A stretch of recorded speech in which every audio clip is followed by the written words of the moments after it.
Hello, everyone. Welcome today to our sixth webinar event in this series. I'm Allison Norton. I'm a faculty associate here at Hartford Institute for Religion Research at Hartford International University. We're excited today to share some of our own research out of our Exploring the Pandemic Impact on Congregations project, but we're also welcoming two guests with us today who are also researching and exploring the dynamics related to faith and giving today. So our theme here is going to focus on giving, looking at the state of the post-pandemic church giving across the country. And I'm glad to welcome several guest presenters. So we're going to start off today hearing from David King, director of the Lake Institute on Faith and Giving. Next, we're going to hear from Matthew Manion, who is director of the Center for Church Management at Villanova University. And then finally from Scott Thumma, who is director here of Hartford Institute for Religion Research. So without further ado, we will get started. I will also invite you that throughout the presentations, please use the Q&A feature below. That way, if you have a question that comes up during someone's presentation, go ahead and put that in the Q&A feature, and we'll have some time at the end for conversation and discussion. So thank you for being here, and over to you, David.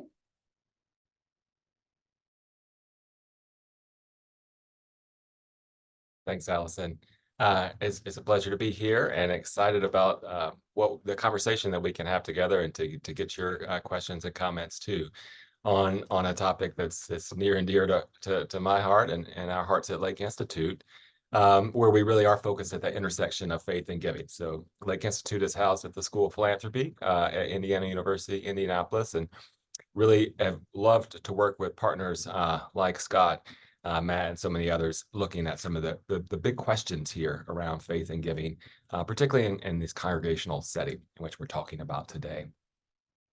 But I'll offer just a bit of a bigger picture. So in some sense, what we oftentimes find when we're looking at congregations is that we sort of see that as sort of separate from what's happening with some of these bigger questions.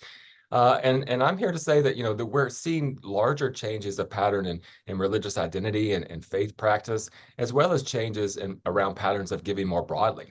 And that is shifting not just among congregations or even in the faith sector, but broadly, this is happening across sectors and really does lead us to think about some new imagination and partnerships along the way. We think about this oftentimes as sort of the ground is shifting, and we have an initiative that we've completed talking about shifting ground. Again, the sky is not falling, but the ground beneath our feet is shifting and worth us paying attention to.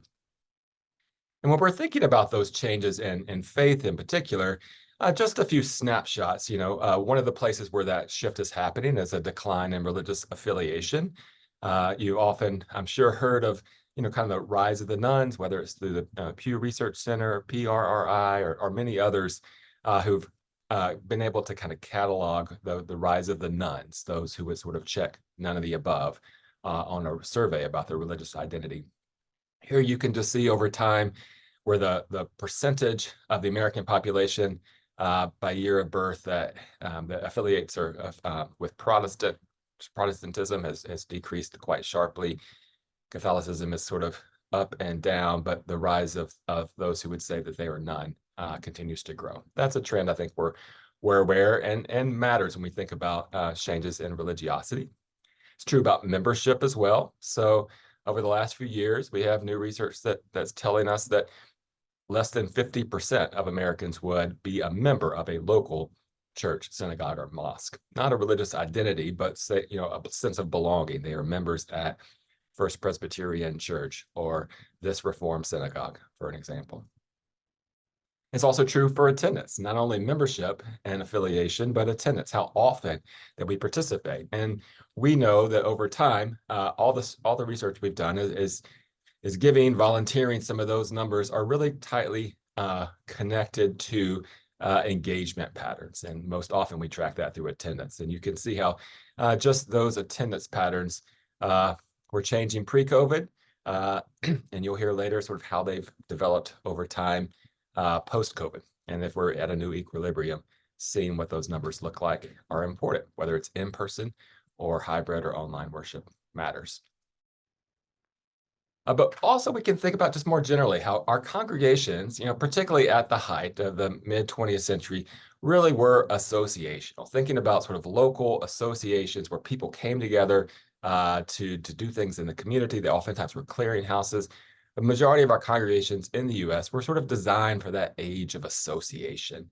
And as our patterns of engaging have changed, we're really sort of shifting in some ways towards an age of authenticity. So coining these phrases from something that Shiley from Luther Seminary kind of pointed us to, thinking about congregations that in many ways are sustained by voluntary membership, giving, volunteering participation. But as our religious identities and activities change, how can congregations respond and how are they funded for this next generation? Because if you can think about that spirituality that's more individualistic, think about the patterns on the Camino, for instance, and how different that might look from passing an offering plate or setting up a table for volunteers. I'm always struck by this picture that they can't find a volunteer to staff their table asking for volunteers. Many of our congregations will find ourselves in that spot of trying to get a sense of how to meet the need of how our congregations were developed in a different time. One other note around religious identity is the rise in spirituality. So, as Pew has documented with this most recent study, it's important for us to note that religiosity and spirituality are not sort of yin and yang, but most people, or the majority, the largest percentage, 48%, would name themselves as both spiritual and religious. And so, tapping into those identities are an important part of thinking about how our sort of engagement with giving and volunteering is tied to those in our congregational life. From some recent studies that the Fetzer Institute had pulled together over the past few years, they note from last year's study that 88% of people engage in a spiritual or religious activity on a weekly basis. And those signs of engagement and activity are key signs towards engagement around giving, volunteering, and larger patterns of connection. So what's changing? We talked about faith. What can we say about what's happening overall around giving? Well, overall, we don't need to spend a lot of time with these numbers, but typically there's a survey, Giving USA, which is kind of a comprehensive picture produced by the School of Philanthropy with the Giving USA Institute of what's happening in giving overall.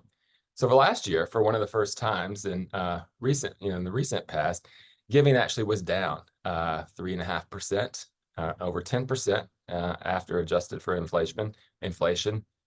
Religious giving actually was up 5%, but then down again 2.5% or so after you adjust for inflation. So just in this past year, these are 2022 numbers. The new Giving USA study for 2023 will be out in just a few months. We did see a slight blip in going down this past year. One of the questions might be, why are people giving less? Part of it is institutional trust. And so giving to more formal, organized nonprofits, a study the School of Philanthropy did just in this past year, note that religious institutions are towards the top of the list as far as how people would trust these organizations, but only at 31% who would have a lot of trust in religious organizations and congregations. But one thing we see overall, and it's not just in our congregations, is that the percentage of individuals and households that give at all has decreased quite a bit. So from around almost 70% a few years ago in the early 2000s, down to 55% in 2014. And in most recent data, that has actually gone down under 50%. So just under 50% of American households have given at all to anyone to a formal nonprofit. And so even as money continues to grow in the nonprofit sector, it's skewing towards, fewer donors giving more. And so we talk about it a lot as far as dollars up, even if donors are going down. That's important for congregations to remember because a lot of our givers are more democratized givers. They're giving sort of regular amounts. They're tithe and offerings, not so much the mega gifts that you might get at a university or an art museum.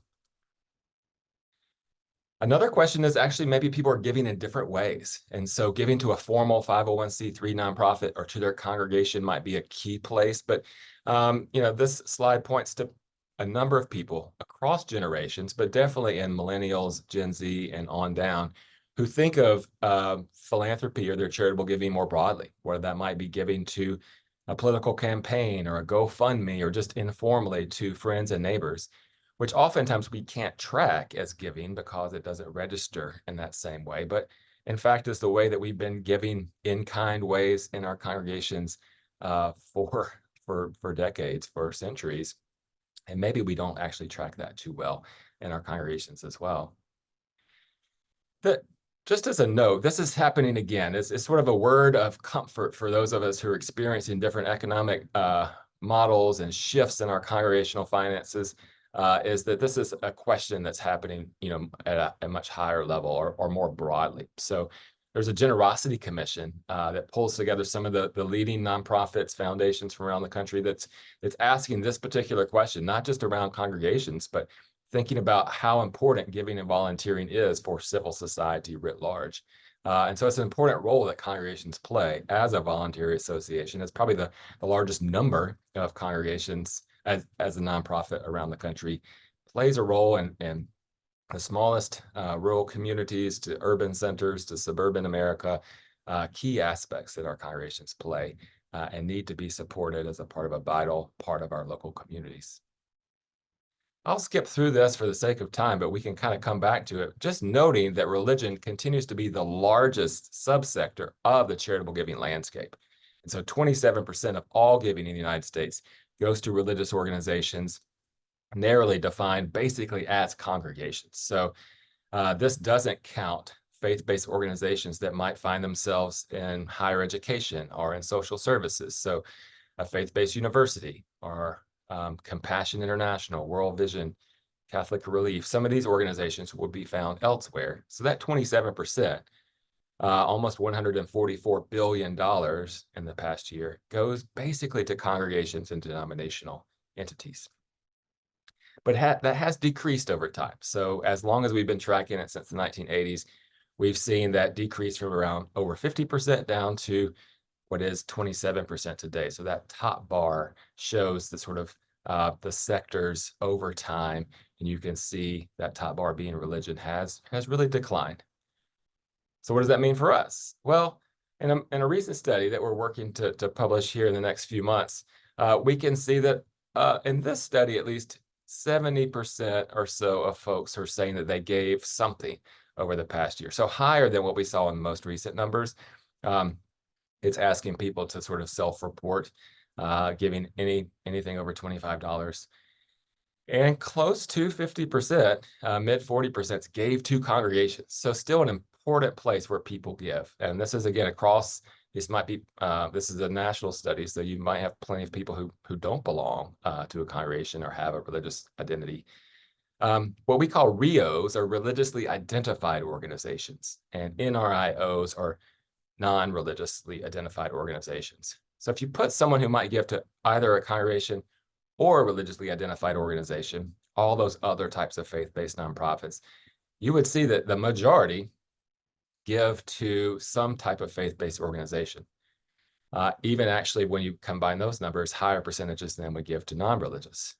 And what's true is that most people give to at least 2 or 3 of these sectors. So your givers at your congregation are not only giving, or maybe not even primarily anymore giving to your congregation, but they're spreading their gifts to a wide variety of causes. And in some ways, you need to develop those connections and articulate your stories around your mission, your vision, your values, about what your organization, what your congregation is doing. That's where donors want to engage with you. Another way to look at it is just that majority of donations go to either congregation or a religiously identified organization. And it's an important part to think about how that sits in the sense of competition as we're looking at congregational economics.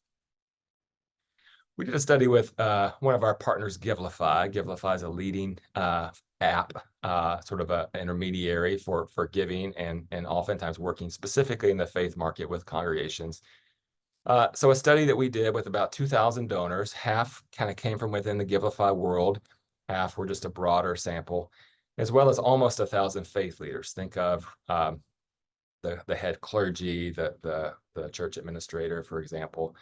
And what we found through that number, again, sort of continues to hit home the fact that most people are giving maybe first to their congregation, or most likely to give to their congregation, but they're also giving to other places as well, whether it's nonprofits, whether it's someone, an individual on the street corner, or to friends and family.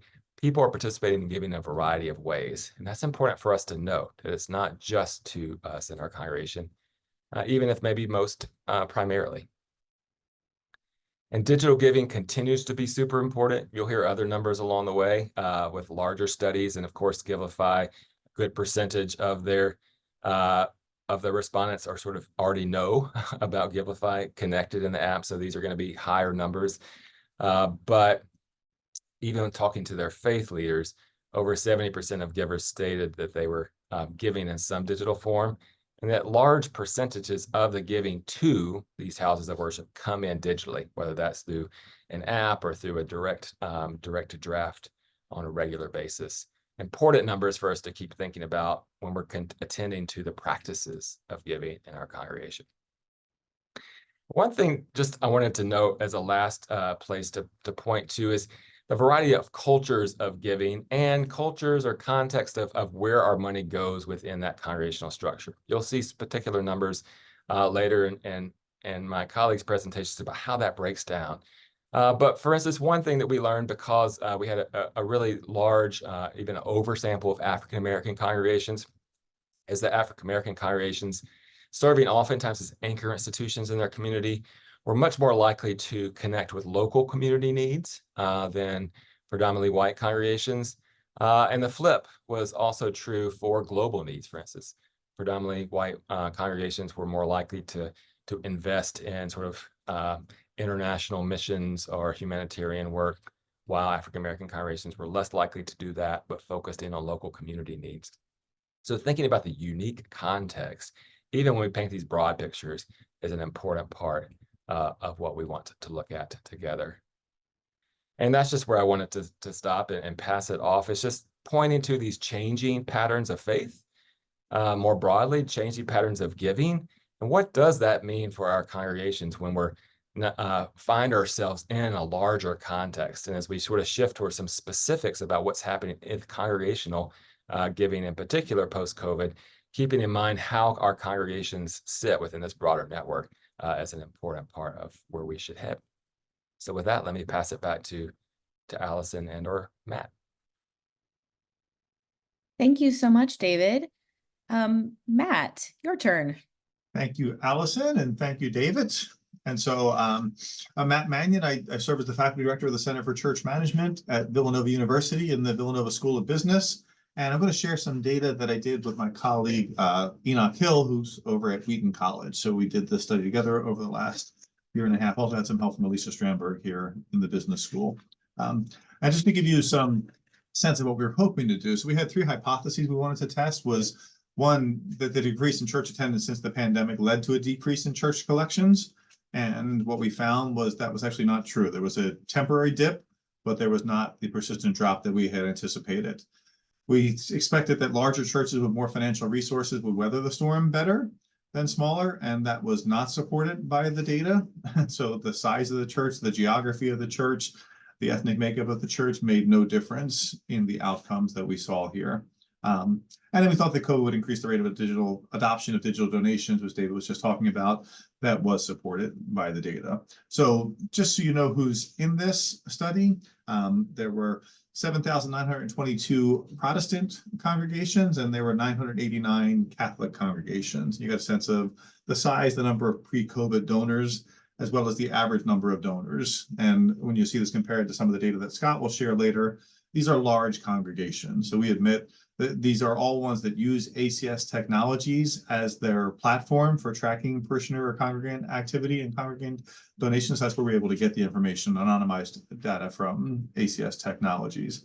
So it's a big sample size, 8,911 congregations in here with a nice mix of different traditions. And so what did we find? As we said, it was a drop, not a dip, not a drop. So the timing on this too, just a small thing, but we were looking at these in 12-month periods. And since the world stopped in March of 2020, as we all know, we wanted to take a look at the following 12 months. So we took a look at April of 20 through March of 21. So all these time periods are not January to December, they're April to March, just to kind of mirror when we saw the biggest impact from COVID. But yes, in total for the Protestant churches, there was a 3% drop that was gone after the first 12 months of COVID. So by the second year of COVID, giving was back above pre-pandemic levels, which is kind of interesting and surprising to us. The same thing was true for the Catholic, those 989 Catholic congregations. A drop in the first 12 months, and the second year of COVID, giving was actually above on aggregate level what it had been beforehand. Now that's total giving in real dollars. As David mentioned, it's a bit of a thing what economists would call the money illusion, because $1 in 22 was not worth $1 in 2019 because of inflation. So when you adjust it for inflation, the real dollars, yes, the Protestant churches, as you can see here, while the total dollars were up to $5.9 billion, it says here, in real dollars, it was only 5.1. And so when you adjust for inflation, so just something that all church leaders have to be cautious of. While it can look positive that total trends are up, we have to pay attention to the real spending power. And as anyone who knows, who buys their own groceries or anything else, when inflation happens, it's real. And so we have to take that into account in forecasting and planning. The other thing that's kind of interesting was the number of donors. While the dollars were up, the number of donors was down significantly. And so the number of donors dropped 24% in that first year of COVID. And this is running it in 6-month buckets. We wanted to see where the trends were, and if there was any impact from Christmas and Easter, but they stayed down. And so even as the dollars started to come back, they're still down 14% over pre-COVID levels. And so while there has been an increase as time has gone on, not nearly enough to offset what was lost during COVID. And if we were to, this is on the Protestant churches, if we were to take a look at it on the Catholic churches, you would see the same kind of drop and the same leveling off. It's down 26% and still down 16% in terms of the number of people. So if you have more dollars coming in and fewer people contributing, obviously the only way that can happen is if the average giver is giving more. And so that is something that we saw across all the different traditions. These are the dollars for the Protestants, for those almost 8,000 Protestant congregations. But yeah, per person giving on average increased 22% in the first 12 months of COVID. And interestingly, has stayed at those levels. And so there's not been a tail off. It wasn't just responding to the crisis of COVID, but it continued. People they realized they could give at those levels, is our interpretation of it, and are continuing to give at higher levels. So that's a good news, bad news situation, at least from my perspective. The good news is there has been an increase in generosity from the people in our congregations, which is wonderful. They should be celebrated and they should be thanked and appreciated for their greater generosity. But the bad news is the base of people who are supporting our churches is shrinking. And so a dependence on a smaller group of more generous folks has some potential sustainability questions that we are concerned about, at least, and want to continue to pay attention to. So maybe just one other highlight, just in terms of the overall data. It was interesting to see that the result for churches was mixed. And so out of our Protestant churches in this sample, 50% had collections increase, anywhere from 1% up to 25% or more, as you can see here. And 46% actually had collections decrease. And some of them, 890 of these congregations had collections decrease by 25% or more. So it was a range of reality that people had. The same thing in the Catholic tradition. There was a bit more of a normalized bell curve there, but almost equal number had an increase in decrease in there. And so again, there's more that we want to dig into this, but as we started to do some exploration, part of what we uncovered was in some churches it had to do with what the response was to the pandemic. And so churches that, when the pandemic hit, kind of said, okay, well, we're going to just shut down and we'll wait this out and we'll come back when we come back, tended to be harder hit. Again, it's not across the board, but some of the ones we saw tended to be harder hit and had the decreases, where churches that had more of a, what we'll call a missionary outreach, but they said, okay, we can't do church in person, but doesn't mean we can't still be in relationship with our people. We can't continue to do church.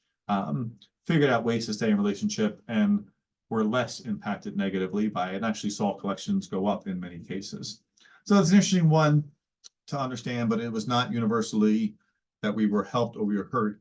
And again, we did not see any statistically significant differences really based on size or geography, other factors that we thought might influence this. They were kind of normalized across the board. So there's something else that would be driving whether you had an increase or decrease.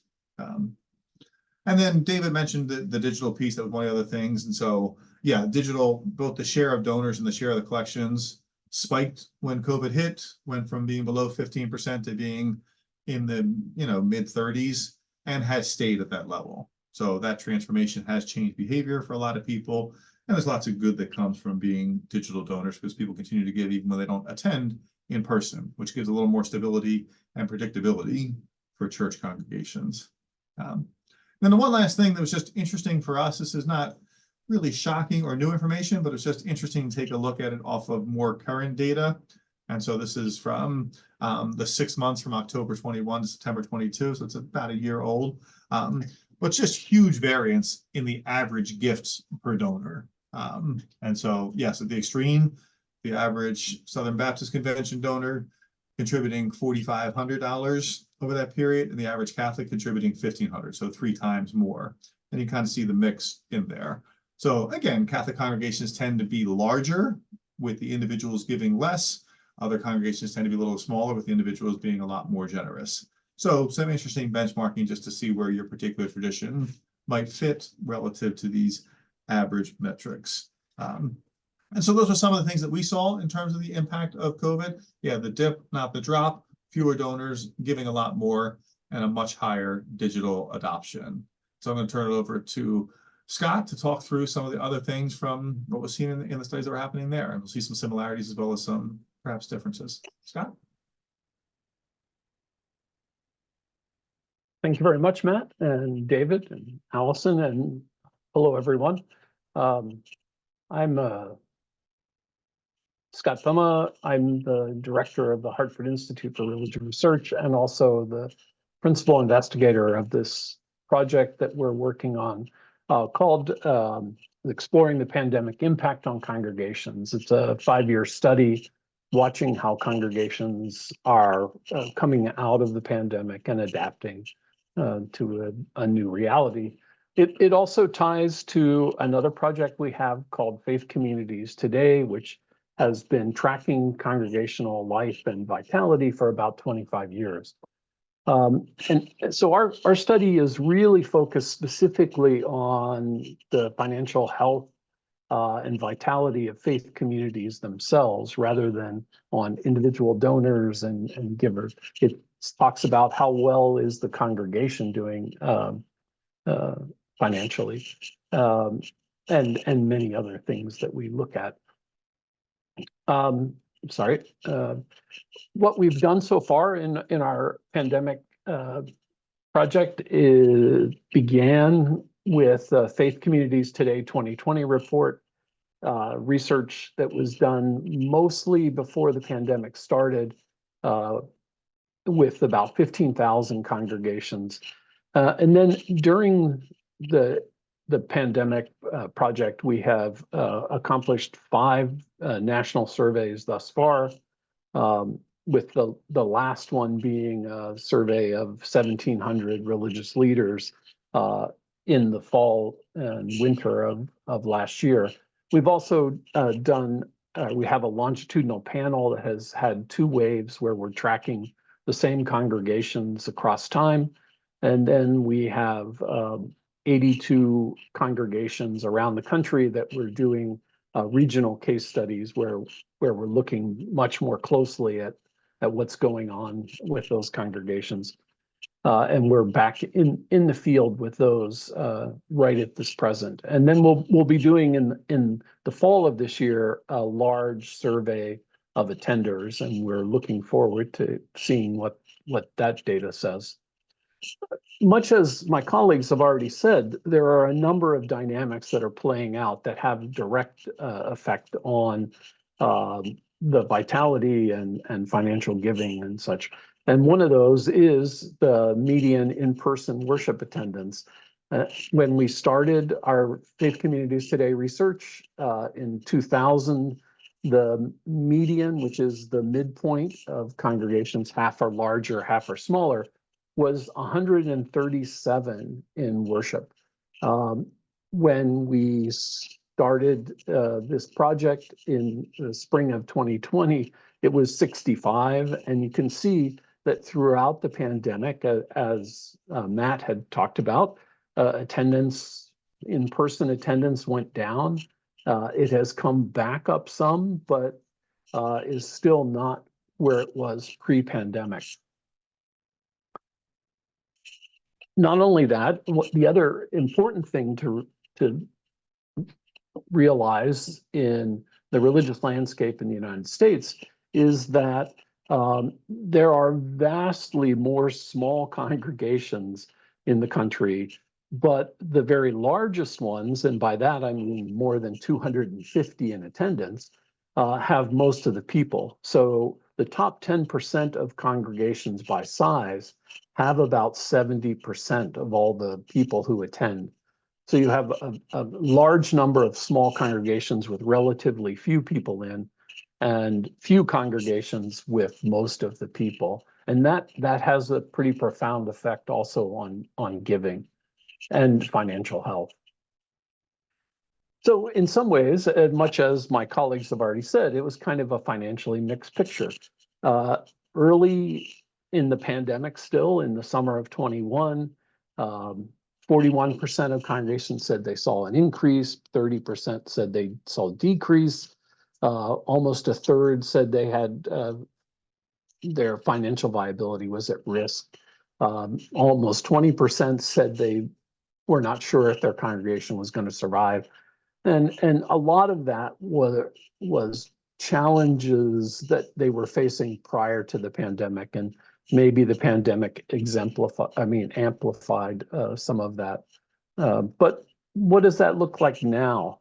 Well, as again, Matt had already pointed out, we saw some rise of the median income for congregations, and then it maybe dipped down a little bit, but as of our spring 2023 survey, the median income of the average congregation was $170,000, significantly up from where it was pre-pandemic, and even controlling for inflation, it still is up over $25,000 a year.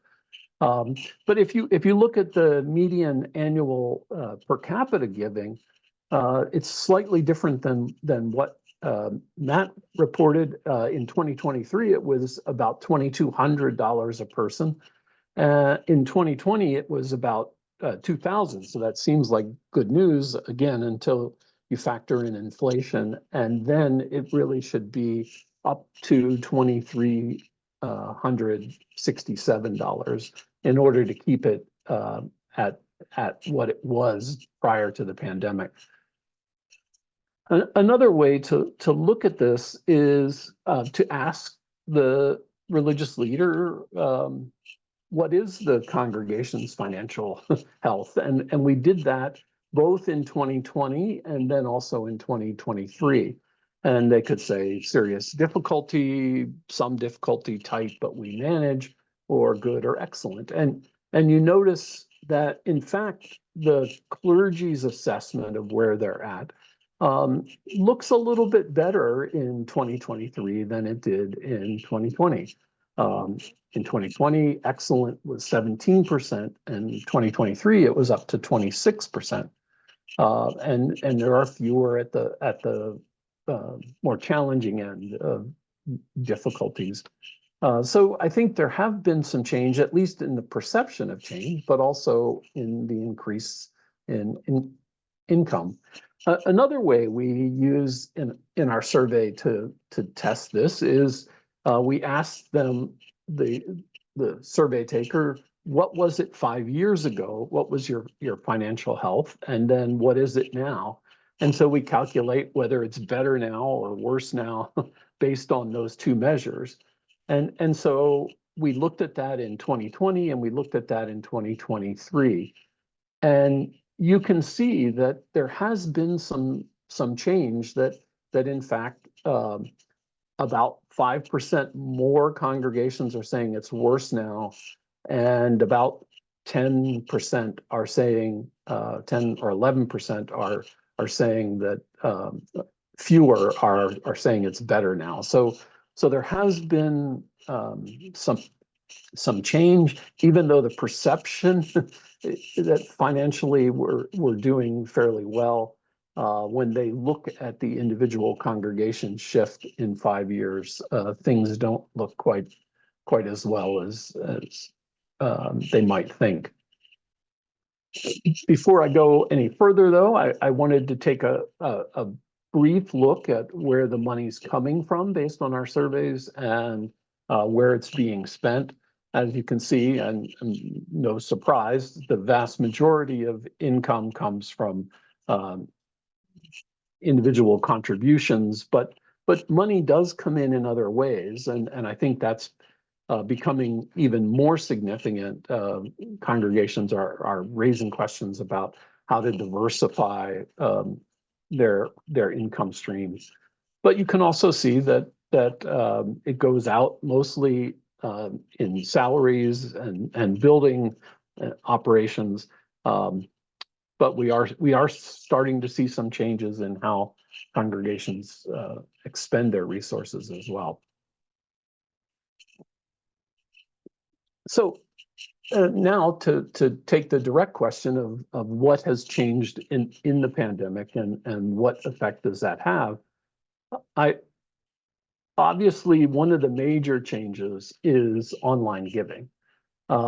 In 2020, 50% of congregations said they had online giving.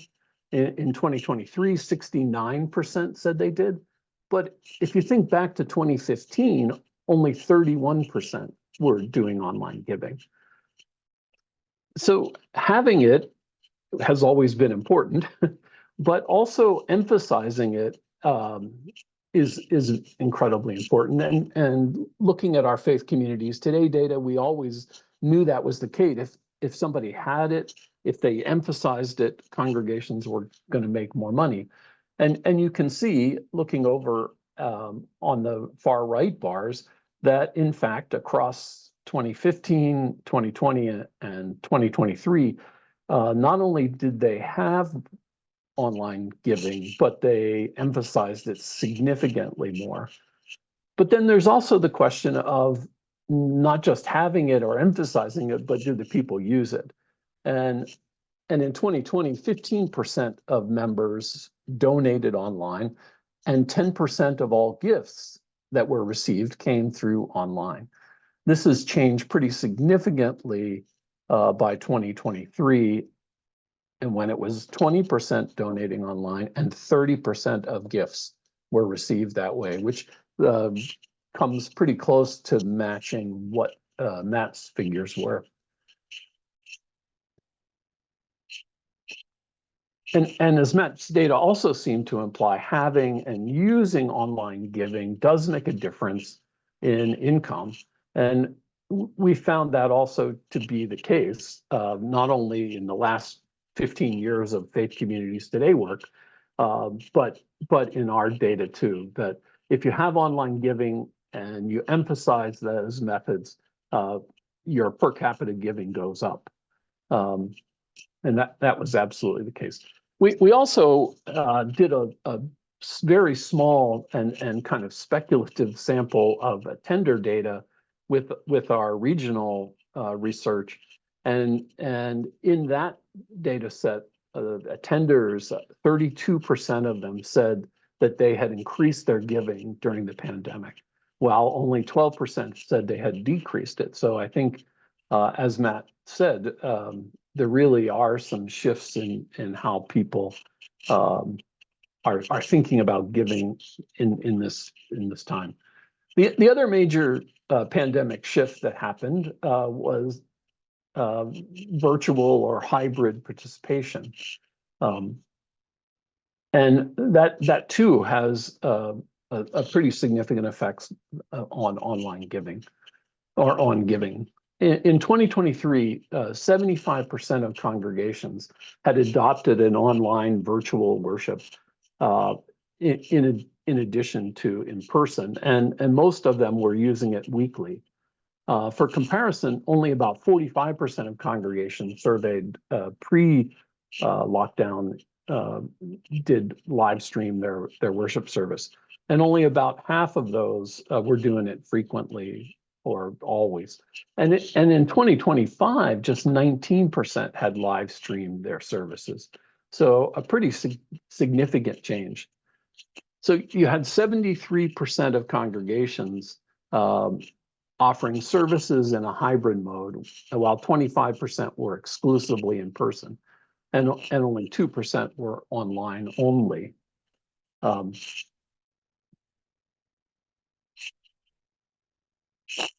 And you can see that the mode of worship does have an effect on giving, at least in terms of per capita giving. If you belong to an online only church, your per capita giving comes out to about $690. An in-person only church, 2,048, and a hybrid congregation, 2,350. But not all hybrid modes are kind of either or.